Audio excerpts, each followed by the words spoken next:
Hello friends, welcome back to my channel. তো আমি আমার চ্যানেলে তোমাদের সাথে অনেক রেসিপি শেয়ার করেছি। তো আজকে করব হচ্ছে একটা ডেজার্ট অর্থাৎ মিষ্টির রেসিপি। তো আজকে আমি যেটা শেয়ার করব সেটা হচ্ছে সিমইয়ের রেসিপি।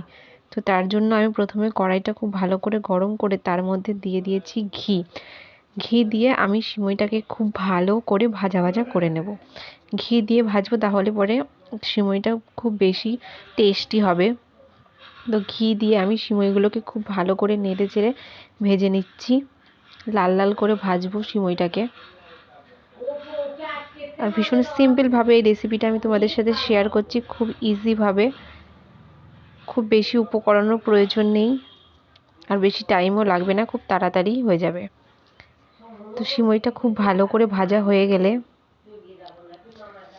এর মধ্যে দিয়ে দেব হচ্ছে গরম দুধ, যেটা আমি দুধটাকে জ্বালিয়ে একটু গাঢ় ঘন করে রেখেছিলাম। সেই দুধটা দিয়ে দেব। পরিমাণ মতো দুধ দিয়ে বেশ ভালো করে নাড়াচাড়া করে নেব। নাড়াচাড়া করে এর মধ্যে দিয়ে দেব হচ্ছে লবণ আর একটু ছোট এলাচ। ওটা ভিডিও করতে আমি ভুলে গেছিলাম।